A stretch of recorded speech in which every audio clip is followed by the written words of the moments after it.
बिस्मिल्लाहिर्रहमानिर्रहीम। अस्सलाम वालेकुम स्टूडेंट्स। लेक्चर नंबर 5 हमारा है असूल तिजारत का, आई काम पार्ट फर्स्ट का। तो उसमें पहले जो है हम चैप्टर नंबर 4 कर रहे हैं। तो उसमें जो है असूल तिजारत का मुश्तरका सरमाया की कंपनी चैप्टर है, उसमें फ़वाइद और नुकसानात हमने कर लिए थे, खसूसियात भी कर लिए हैं। आज हम जो है मुश्तरका सरमाया कंपनी की इकसाम देखेंगे कि उसकी इकसाम कौन कौन सी होती हैं। तो आइए हम चलते हैं अपने सवाल की तरफ। तो सवाल है हमारा, मुश्तरका सरमाया की कंपनियों की मुख्तलिफ इकसाम बयान करें। यानी कि आपने मुश्तरका सरमाया कंपनियों की मुख्तलिफ इकसाम बयान करनी है। ये सवाल वेरी इंपॉर्टेंट है। इससे पिछले जो 2 सवाल हमने किए थे वो भी बहुत ही इंपॉर्टेंट है। इस चैप्टर वाले जितने भी सवाल आएंगे वो ज़्यादातर इंपॉर्टेंट सवाल हैं और पेपरों में पूछी जाती हैं। तो इस सवाल को आपने अच्छे तरीके से तैयार करना है। इसमें मुश्तरका सरमाया कंपनी की जो हैं वो 5 इकसाम है। पहली इकसाम जो है वो है मंशूरी कंपनी, दूसरी है आइनी कंपनी, तीसरी है रजिस्टर्ड कंपनी, चौथी है मुजारबा कंपनी और 5वीं है ऑफशोर कंपनी। मंशूरी कंपनी, पहली कंपनी जो है मंशूरी है। इसका मतलब ये है कि ऐसी कंपनी जो शाही फरमान के तहत कायम की जाती है उसे आप मंशूरी कंपनी कहते हैं। मंशूरी कंपनी ऐसी कंपनी जो शाही फरमान के तहत कायम की जाए उसे आप मंशूरी कंपनी कहते हैं। इसमें यूरोप और बरतानिया में कंपनी एक्ट पास होने के बाद जो शाही फरमान के तहत कंपनियां कायम की जाती थी उसे आप मंशूरी कंपनियां कहते हैं। लेकिन अब जो रिसेंटली बहुत ही कम ही है, मंशूरी कंपनियां जो हैं बहुत ही कम है जो शाही फरमान के तहत कायम की जाती हैं। वो सिर्फ यूरोप और बरतानिया में पहले थी, लेकिन अब हमारे इलाके यानी कि एशिया की कंट्रीज़ में ये कंपनीज बहुत ही कम है। इसकी 1-2 एग्जांपल हैं। वो ये चार्टर्ड बैंक ऑफ इंडिया जो एशिया में है, चार्टर्ड बैंक ऑफ इंडिया जो एशिया की एक एग्जांपल इसमें है। इसके अलावा एक ईस्ट इंडिया जो कंपनी है वो भी इसकी एक एग्जांपल है।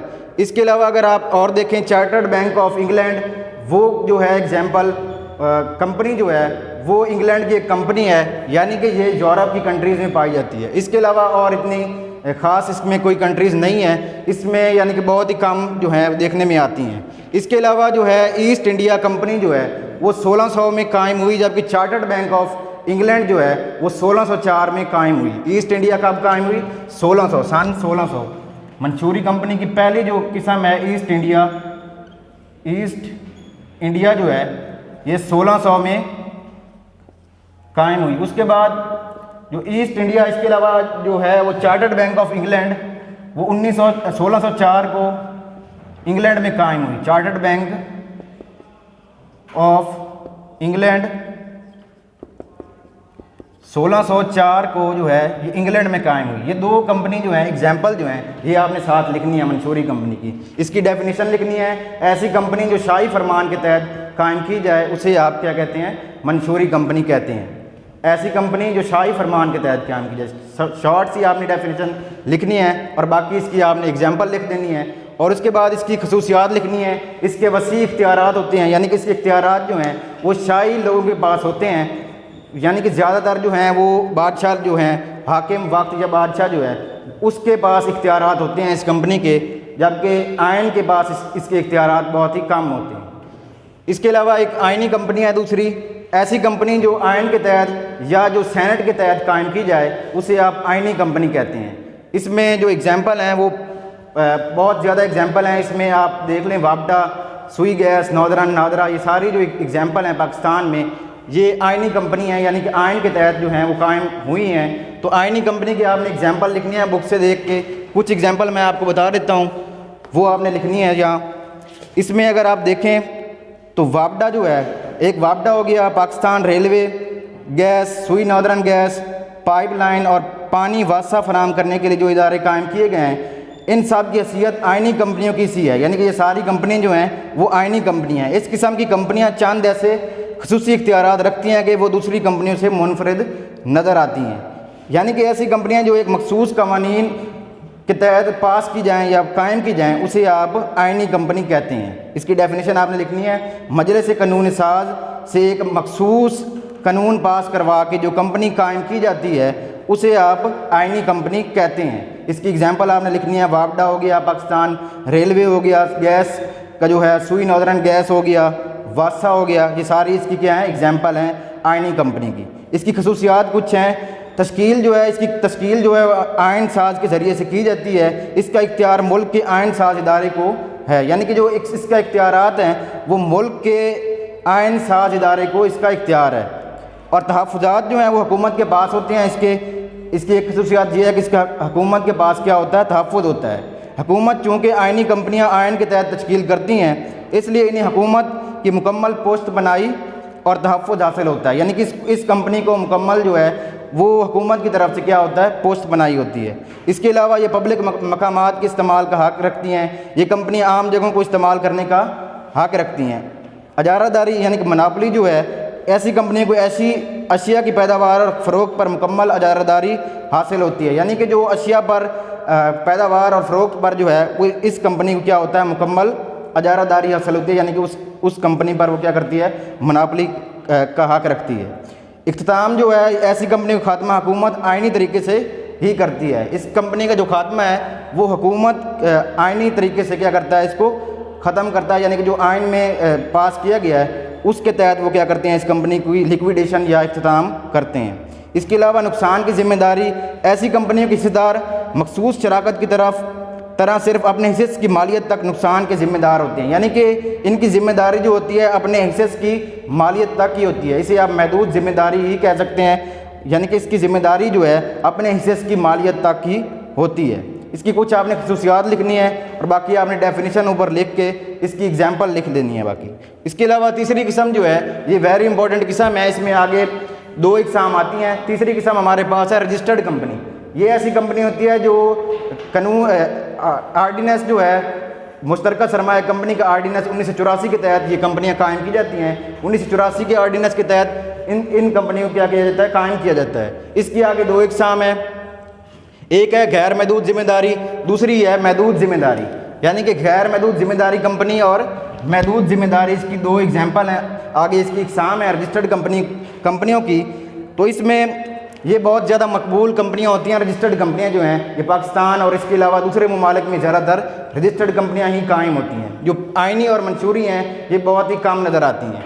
रजिस्टर्ड कंपनियां जो हैं ज़्यादातर ये जो हैं स्टॉक एक्सचेंज की लिस्ट में जो है यही कंपनियाँ ज़्यादातर शो होती हैं। इसमें अगर आप देखें तो गैर महदूद जिम्मेदारी कंपनी आप देखें तो इससे मुराद ऐसी कंपनियाँ हैं जिसके हिस्सेदारान की जिम्मेदारी गैर महदूद होती है।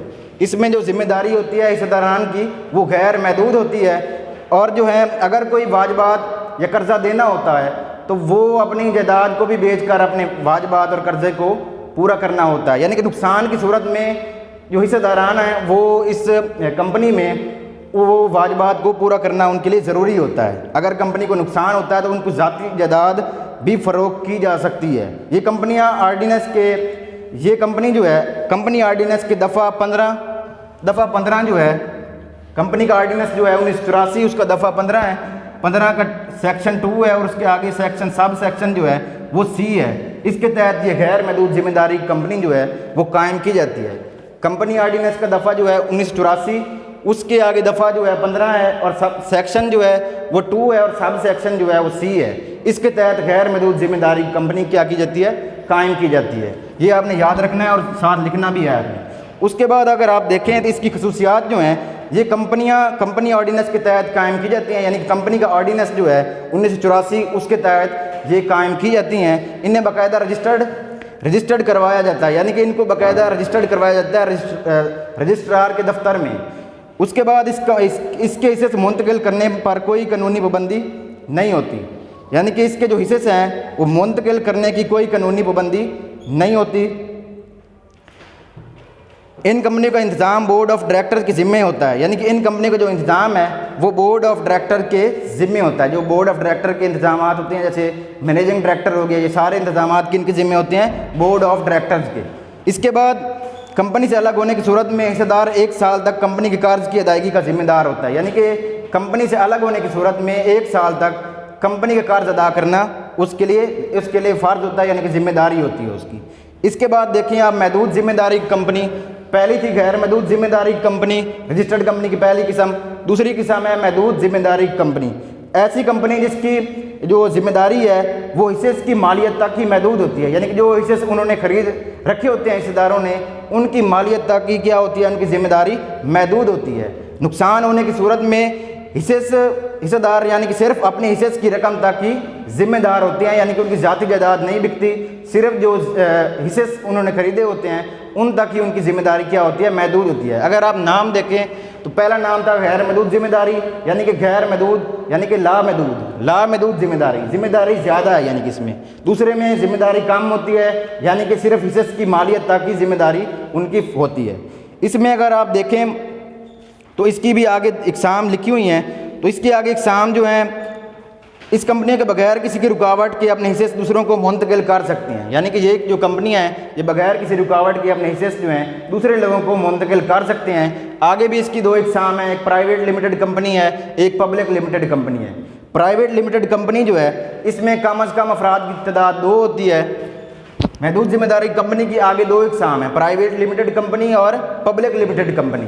प्राइवेट लिमिटेड कंपनी की कम अज़ कम तादाद अफराद की कितनी होती है, 2 होती है, और ज़्यादा से ज़्यादा कितनी होती है, कम अज़ कम कितने होते हैं, 2, कम अज़ कम 2 अफराद होते हैं, और ज़्यादा से ज़्यादा कितने होते हैं, ज़्यादा से ज़्यादा 50 अफराद होते हैं इसमें।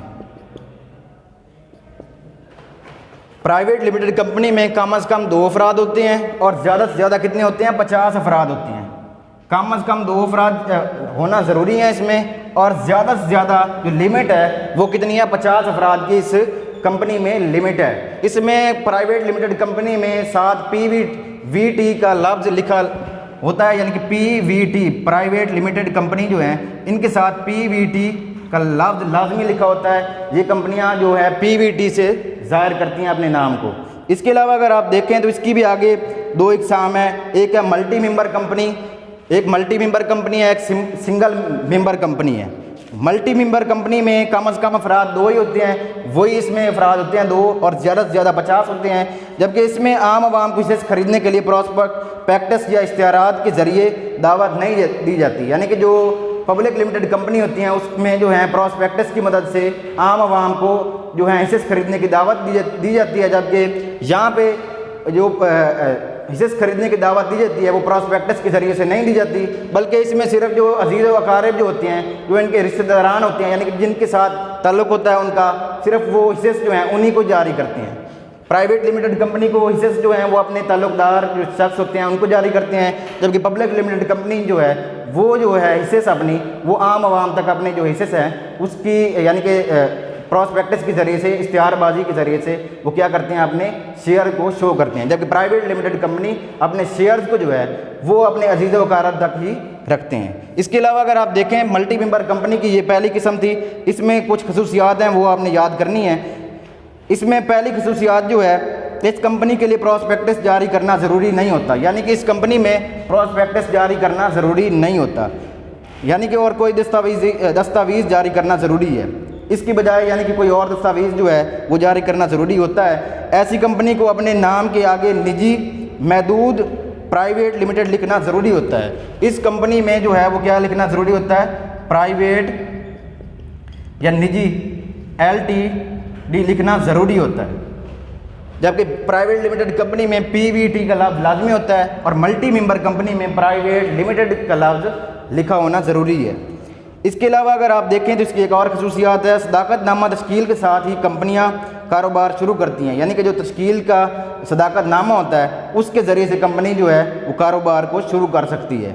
इसमें कम अज़ कम हिस्सेदार 2 और ज़्यादा से ज़्यादा 50 होते हैं, ये इसकी खसूसियात है। इसके हिस्से या तमस्कात आम अफराद को फ़रोख्त नहीं किए जा सकते, यानी कि इसके हिस्से जो हैं और तमस्कात जो हैं, डिबेंचर जो हैं, वो आम आवाम को फ़रोख्त नहीं किए जा सकते। ऐसी कंपनी के लिए आइनी इजलास बुलाना ज़रूरी नहीं होता। इस कंपनी के लिए एक आइनी इजलास होता है जो सालाना हर कंपनी जो है पब्लिक लिमिटेड कंपनी वो बुलाती है, जबकि इस कंपनी के लिए आइनी इजलास बुलाना ज़रूरी नहीं होता। हिस्सेदारों की जिम्मेदारी महदूद होती है, यानी कि इसमें हिस्सेदारों की जिम्मेदारी जो है वो महदूद होती है, यानी कि अपने जो फ़राइज़ हैं या हिस्से हैं उन्हीं तक क्या होती है, उनकी जिम्मेदारी महदूद ही होती है। उसके बाद अगर आप देखें तो इसकी एक और किस्म है, दूसरी है single member company. Single member company में अगर आप देखें वाहिद आजर को महदूद जिम्मेदारी के फ़वाइद से बहरा वर्क करने के लिए सिंगल मेंबर कंपनी की नज़रिया पाकिस्तान कंपनी ऑर्डिनेंस 1984 के तरमीमी ऑर्डिनेंस 2003 में मुतारफ़ करवाया गया, यानी कि जो ऑर्डिनेंस 1984 कंपनियों का है वो 2003 में मुतारफ़ करवाया गया। उसकी मदद से जो है वो सिंगल मेंबर कंपनी जो है वो तश्कील पाती है। इसका ऑर्डिनेंस है 2003। सिंगल मेंबर कंपनी का ऑर्डिनेंस 2003 है, जबकि कंपनीज़ का ऑर्डिनेंस जो है 1984 है।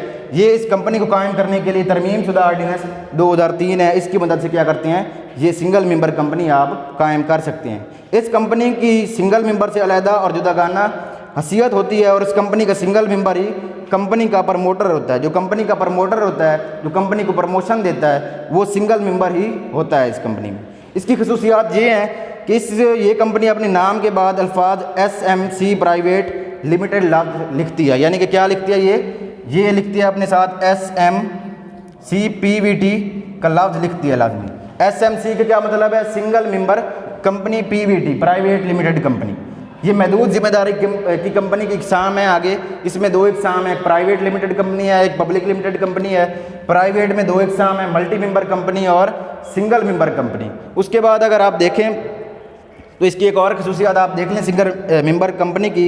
इस कंपनी के हिस्से नाकाबिले इंतकाल होते हैं। इसमें कंपनी के मालिक की जिम्मेदारी महदूद होती है। ये कंपनी स्टॉक एक्सचेंज की फहरिस्त में शामिल नहीं होती। ये जो कंपनी है सिंगल मेंबर कंपनी, ये स्टॉक एक्सचेंज की फहरिस्त में शामिल नहीं होती। इसके बाद देखें आप महदूद जिम्मेदारी कंपनी की दूसरी किस्म जो है public limited company. Public limited company ऐसी कंपनियां होती हैं जिनके लिए कम से कम अफराद जो है वो 7 होना ज़रूरी होते हैं। जहाँ तक ज़्यादा से ज़्यादा अफराद का ताल्लुक है उसमें कोई लिमिट नहीं है, यानी कि अनलिमिटेड कोई पाबंदी नहीं है। यानी कि ज़्यादा से ज़्यादा जितने मर्जी आप चाहें उस कंपनी में ज़्यादा से ज़्यादा हिस्सेदारान जो हैं वो शामिल हो सकते हैं। ऐसी कंपनियाँ के हिस्सेदारान अवाम होते हैं। इस कंपनी के जो शेयर होल्डर होते हैं वो अवाम होती है और इसके हिस्से की खरीदारी के लिए अवाम को बजरिया प्रॉस्पेक्टस दावत दी जाती है। जबकि प्राइवेट लिमिटेड कंपनी में अवाम को प्रॉस्पेक्टस के ज़रिए से दावत नहीं दी जाती, जबकि पब्लिक लिमिटेड कंपनी में प्रॉस्पेक्टस की मदद से आम अवाम को क्या किया जाता है, प्रॉस्पेक्टस की मदद से हिस्से खरीदने की दावत दी जाती है। इसकी आगे 2 मज़ीद किस्में हैं। एक है हिस्से की हद तक महदूद जिम्मेदारी कंपनी, दूसरी है हमारे पास ज़मानती जिम्मेदारी की कंपनी। हिस्से की हद तक महदूद जिम्मेदारी कंपनी से क्या मुराद है, ऐसी कंपनी जिसकी जो जिम्मेदारी है वो हिस्से की मालियत तक ही क्या होती है, महदूद होती है। यानी कि कंपनी को नुकसान होने की सूरत में ज़ायद रकम के ज़िम्मेदार वो नहीं होते, सिर्फ अपने हिस्से की मालियत तक की क्या होती है वो महदूद होती हैं। जबकि ज़मानती जिम्मेदारी कंपनी से क्या मुराद है, इस किस्म की कंपनी के हिस्सेदारान की जिम्मेदारी इस रकम तक महदूद होती है जितनी कि उन्होंने ज़मानत दे रखी होती है। यानी कि जिसकी ज़मानत उन्होंने दे रखी है, यानी कि इस रकम की उन्होंने ज़मानत दी हुई है, सिर्फ जिम्मेदारी जो है उस रकम तक ही उनकी क्या है, महदूद होती है। इस किस्म की कंपनियां बहुत ही काम देखने में आती हैं। जो ज़मानती जिम्मेदारी कंपनियां ये बहुत ही काम क्या होती हैं, देखने में नज़र आती हैं। इसके अलावा अगर आप देखें तो पहली 3 आपने इकसाम पढ़ ली हैं, मंशूरी कंपनी, आइनी company, registered company. Registered company का काफ़ी लंबा टॉपिक है, इसको आपने अच्छी तरीके से बुक से तैयार करना है, इसकी एग्ज़ाम भी आपने याद रखनी है। उसके बाद चौथी किस्म आप देखें तो मुजारबा कंपनी है। मुजारबा कंपनी कौन सी कंपनी होती है, ऐसी कंपनियां जिसमें एक फरीक सरमाया लगाता है और दूसरा फरीक क्या करता है, वो अपने मेहनत के ज़रिए से उसको काम करता है और मेहनत के ज़रिए से वो क्या करता है, काम के ज़रिए से एक सरमाया लगाता है और एक फरीक क्या करता है, मेहनत करता है। ऐसी कंपनियाँ जिसमें कुछ शुरा सरमाया लगाते हैं और कुछ अपनी जहानत और मेहनत का सरमाया लेकर आते हैं, मुजारबा कंपनी कहलाती है। यानी कि इस कंपनी में क्या है, कुछ शुरा जो है वो मेहनत करते हैं और कुछ शुरा जो है वो अपनी जहानत की मदद से मेहनत करके और कुछ शुरा जो है वो सरमाया लगा के काम करते हैं। यानी कि आधे अफराद जो है वो सरमाया लगा लेते हैं और आधे अफराद जो हैं वो मेहनत या जहानत के ज़रिए से इस कंपनी में काम करते हैं। इस कंपनी को रजिस्टर्ड करवाने के लिए पाकिस्तान में जो है ऑर्डिनेंस 1980 है, जबकि कंपनी का ऑर्डिनेंस 1984 है, जबकि मुजारबा कंपनी का ऑर्डिनेंस कौन सा है, 1980 है। मुजारबा कंपनी का ऑर्डिनेंस 1980 है। इसकी एक किस्म जो है कंपनी बैंकर्स इक्विटी लिमिटेड जो है, ये आपने एग्जाम्पल लिखनी है, कंपनी बैंकर्स इक्विटी लिमिटेड। इसके अलावा अगर आप देखें तो 5वीं किस्म जो है ऑफशोर कंपनी। ऑफशोर कंपनी ऐसी कंपनी होती हैं जो करोड़ों अरबों रुपए महफूज करने के मकसद से किसी एजेंट या दलाल के ज़रिए से बैरून मुल्क ख़ुसूसन मालियाती पनाहगाह में शेल कंपनी खुलवाई जाए तो ऐसी सूरत में ये कंपनी ऑफशोर कंपनी कहलाती है। ऑफशोर कंपनी का मकसद कंपनी के असल मालिक असासों और आमदनी के ज़रिए को छुपाना होता है। यानी कि असासे के जो मालिक के नाम होता है, असासा होता है या आमदनी होती है, इसका मकसद क्या होता है, उनको छुपाना होता है। मलकियत या इस्तकात मुनाफा की वसूली रकम की मुंतकली का इख्तियार मुख्तलिफ मालकान के पास होता है। ऑफशोर कंपनी मालूमात खुफिया रखने के साथ कवानीन वाले इलाकों से चलाई जाती है। पहले फ़र्जी नाम से कंपनी बनाई जाती है, जिसे शेल कंपनी यानी खुफिया कंपनी कहा जाता है। कंपनी के इंतजामिया में मालकान की जगह फ़र्जी अफसरान ज़ाहरी इख्तियारात इस्तेमाल करते हैं, यानी कंपनी की जगह जो है वो मालकान की जो है फ़र्जी अफसरान क्या करते हैं, ज़ाहरी इख्तियारात को ज़ाहिर करते हैं। ऑफशोर कंपनी का क्या मतलब है, इसकी एक किस्म जो शेल कंपनी है यानी कि खुफिया कंपनी, ये अपने इख्तियारात को खुफिया रखते हैं। इसमें मालिक को भी खुफिया रखा जाता है, सरमाया को भी खुफिया रखा जाता है, एसेट्स वाजवात ये तमाम चीज़ें जो हैं ये खुफिया रखा जाता है। ये कंपनियां वहाँ बनाई जाती हैं जहाँ ना सरमाए की बूझ गछ होती है और ना ही टैक्स देना पड़ता है। ये कंपनी कहाँ बनाई जाती है, जहाँ सरमाए की बूझ गछ हो और ना ही टैक्स देना पड़ता है। इस मकसद के लिए चंद ममालिक मखसूस हैं, Macau, British Virgin island, Cayman island, Switzerland, Mauritius, Bahama और पनामा ऐसी जगह हैं जहाँ बड़ी राजदारी से ये काम होता है। किसी ऑफशोर कंपनी के क़याम का हरगिज़ ये मकसद नहीं कि कंपनी या मालकान किसी गैर कानूनी काम में मुलव्वस हैं, बल्कि इन कंपनी को बनाने का असल मकसद होशियारी या अक्लमंदी से टैक्स बचाना होता है। ऑफशोर कंपनी का मकसद क्या होता है, टैक्स बचाना, यानी कि जो टैक्स होता है उसकी ज़िम्मेदारी को बचाना इसका असल मकसद होता है।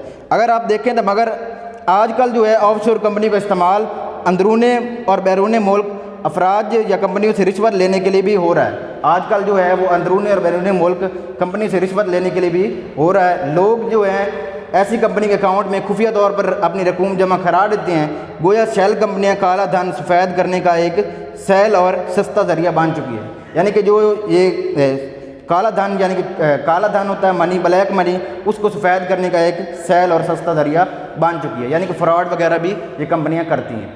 इसके अलावा इन टॉपिक को आपने अच्छी तरीके से याद करना है और असाइनमेंट के तौर पे आपने लिखना है। डियर स्टूडेंट, मुझे इजाज़त दीजिए। अल्लाह हाफ़िज़।